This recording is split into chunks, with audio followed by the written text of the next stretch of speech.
Hello everyone, welcome back to my channel anime lover UK पे। तो please friend मेरे channel को subscribe करें। जैसा कि हमने पिछले चैप्टर में देखा था, जियान अपने बंदे से कह रही होती है कि देखना उन लोग को मेरे ठिकाने का पता ना चले और ख़ासतर लैंगटोंग को ना पता चले कि मैं जियांग जैसी हूँ जो कंपटीशन में लेडी थी। जियान अपनी गार्ड को कहती है, लेकिन तुम उसे प्रिंसेस च्याओनिंग की गार्ड को मत रोको, ठीक है। ब्लैक गार्ड भी कहता है हाँ ठीक है। जियान कहती है, मैं लियाओ की महिलाओं को उसका पीछा करने से नहीं रोक सकता। क्या होगा अगर वो इसे जानता है और मुझे लेने आता है।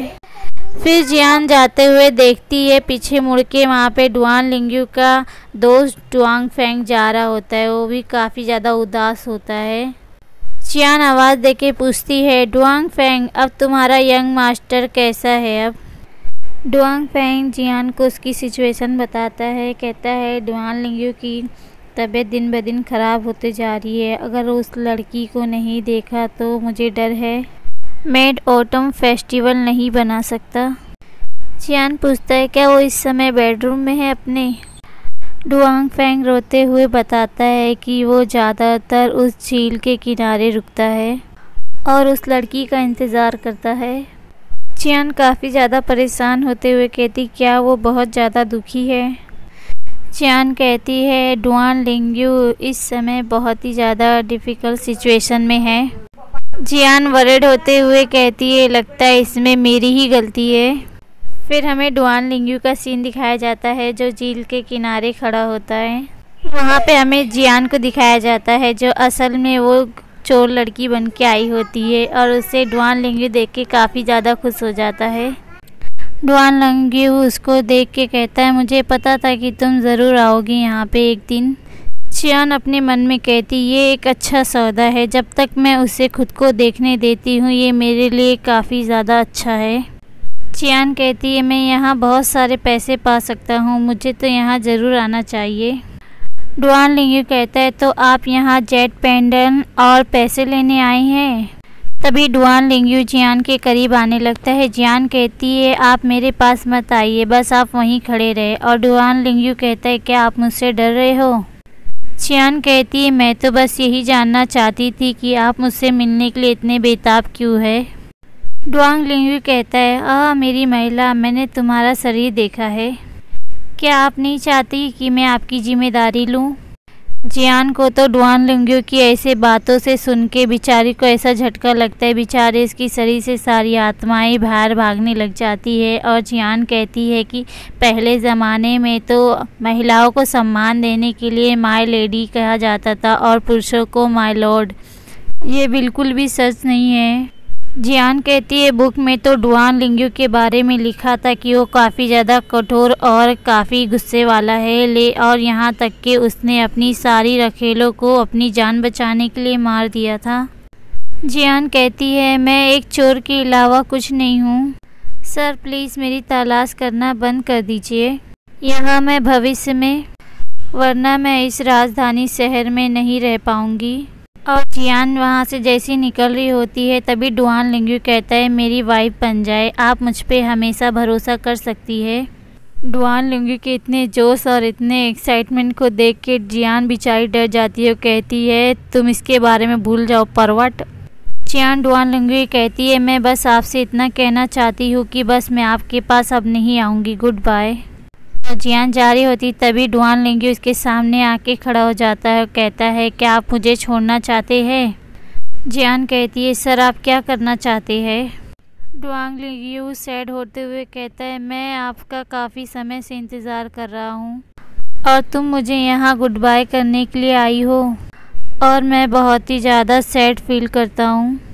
जियान वहाँ से जाते हुए कहती है, आपको मेरी तरह इस चोरी में नहीं पड़ना चाहिए और अपनी मार्शल आर्ट का इस्तेमाल करते हुए वहाँ से उड़ने लग जाती है। और डुआन लिंग्यू इसको उड़ते हुए देख के काफ़ी ज़्यादा शॉक हो जाता है। डुआन लिंग्यू अपने हाथ को उठाते हुए कहता है, रुको। जियान अपने आप को बचाते हुए कहती है, ओ माय गॉड, जहर का इस्तेमाल किया। डुआन लिंग्यू दोनों हाथ फैला के कहता है, मुझे मत छोड़ो, मैं बुरा आदमी नहीं हूँ। बेचारे का दिल ही टूट जाता है फ्रेंड। और वहीं से जियान मार्शल आर्ट का यूज़ करते हुए उड़ रही होती है और उसी के पीछे डुआन लिंग्यू भी कहता है कि एक आदमी का होना कोई नुकसान नहीं है। और जियान कहती है तुम बकवास करना बंद करो। जियान भागते हुए आती है अपने बेडरूम एकेडमी की तरफ और दरवाज़ों को खोल के इसका तो जियांग बेडरूम में एंटर होते हुए कहती है डुआन लिंग्यू का बुरा हो, उसने मेरी बॉडी पर नर्म होने वाला पॉइज़न का इस्तेमाल किया। मेरी बॉडी काफ़ी ज़्यादा काँप रही है।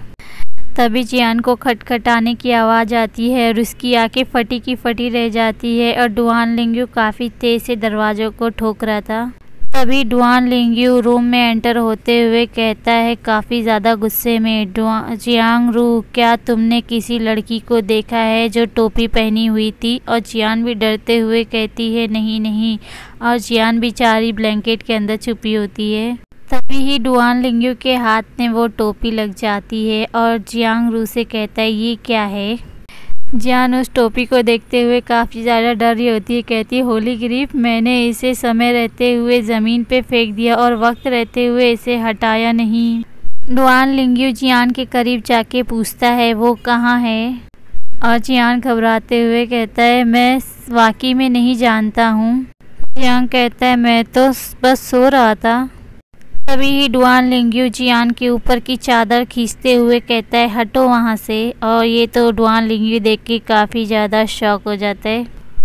डुआन लिंग्यू और जियान एक दूसरे को देख के काफ़ी ज़्यादा शौक आ जाते हैं और डुआन लिंग्यू कहता है क्या वो तुम चोर थे? तभी जियांग रोते और डरते हुए कहती मुझे प्लीज़ एक्सप्लेन करने दो डुआन लिंग्यू। तभी डुआन लिंग्यू उसको छूने लगता है। जियान चिल्लाते हुए कहता है ये तुम क्या कर रहे हो? तभी ही डुआन लिंग्यू गुस्से में जियान के कपड़े में चेक करता है। तभी ही डुआन लिंग्यू के हाथ में गाजर लग जाती है और डुआन लिंग्यू कहता है कैसे ही पॉसिबल है? और वहीं जियान काफ़ी ज़्यादा डर रहा होता है।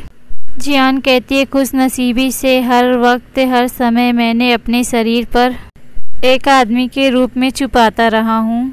वो बहुत करीब था, इतना करीब। फिर तो डुआन लिंग्यू गुस्से में कहता है जियान से बिल्कुल नहीं, तुम एक आदमी नहीं हो सकते। डुआन लिंग्यू कहता है इस पे विश्वास करना मुश्किल है और फिर से जियान को टच करने लगता है।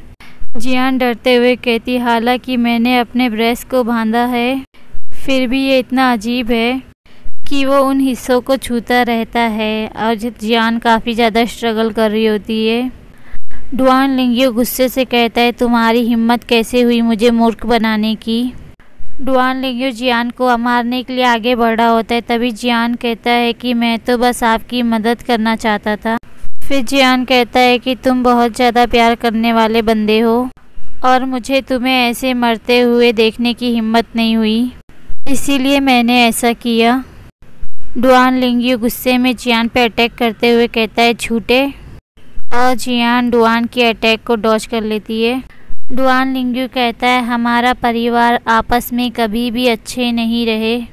मुझे विश्वास नहीं है कि आप इतने दयालु होगे मेरी मदद करने के लिए। तभी जियान कहता है अगर मैं तुम्हारे प्यार में नहीं पड़ता तो मुझे तुम्हारी फिक्र नहीं होती। तभी डुआन लिंग्यू कहता है तुमको शर्म आनी चाहिए। तुम हर समय लियाओ के साथ डेटिंग करते रहे हो, तुम मुझे पसंद करने कैसे आए? जियान कहता है कि आप दोनों अलग हो। जियान लियाओ को कहती है कि वो जंगली होते हुए भी वो दयालु है, जबकि आप हमेशा इतने जंगली है। ये बहुत ही ज़्यादा रोमांचक है। और जियान ये सब बोलते हुए डुआन लिंग्यू के फेस को पकड़ी होती है। तभी दरवाज़ा खुलने की आवाज़ आती है। दोनों जन शॉक होते हुए दरवाजे की ओर देखते हैं। लियाओ अंदर आते हुए जियांग को आवाज़ देता है। डुआन लिंग्यू और जियांग दोनों ही देख के शॉक हो जाते हैं और लियाओ कहता है डेवलिश लुक में कि जियांग रू बस आप अपनी इच्छा पे काबू नहीं रख सकते। लियाओ कहता है तो क्या आप इसे दरवाज़ा खोलकर इसे कर रहे हैं? लियाओ की बातें सुनते हुए डुआन लिंग्यू गुस्से से कहता है लियाओ चू मैं तुम्हारी तरह पागल नहीं हूँ। लियाओ भी गुस्से से डुआन लिंग्यू से कहता है फिर से एक बार कहना तो। और वहीं दोनों की फाइट चलने लग जाती है और वहीं बेचारी जियान उड़ते हुए दूसरी तरफ गिर जाती है। लियाओ फाइट करते हुए डुआन लिंग्यू कहता है तुम बीमार आदमी, तुम्हें तो फूंक दिया गया है। और डुआन लिंग्यू भी गुस्से से लियाओ को कहता है तुम परवट हो।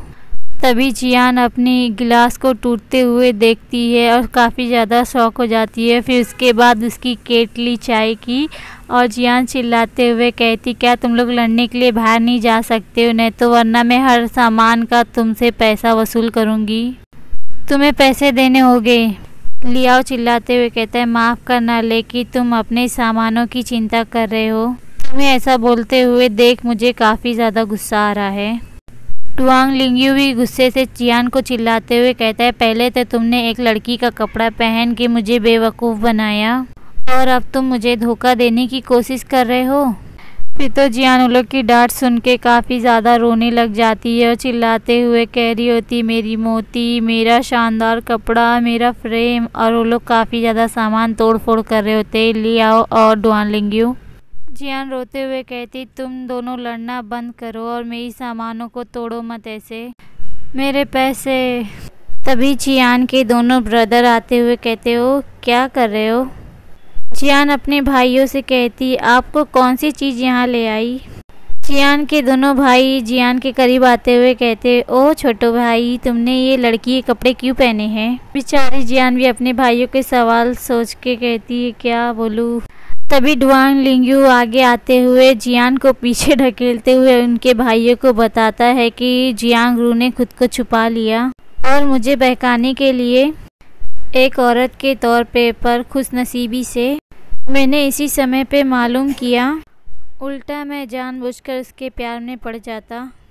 और जियान के दोनों भाई भी डुआन लिंग्यू की बात को काफ़ी गौर से सुन रहे होते हैं और जियान के दोनों भाई और लियाओ उसे काफ़ी ज़्यादा गुस्से में देख रहे थे। लियाओ को तो काफ़ी ज़्यादा गुस्सा हो रहा था और जियान अपने डिफेंस में कहती है, जियान कहता है ऐसी बात नहीं है, मैंने देखा कि तुम मर रहे हो इसीलिए मैंने तुम्हारी मदद करने के लिए ऐसा किया। तो फ्रेंड ये चैप्टर यहीं ख़त्म होता है, इसका नेक्स्ट चैप्टर कल या परसों अपलोड कर दूँगी। और फ्रेंड 1 के सब्सक्राइब करा दो प्लीज़ फटाक से और सपोर्टिंग मी।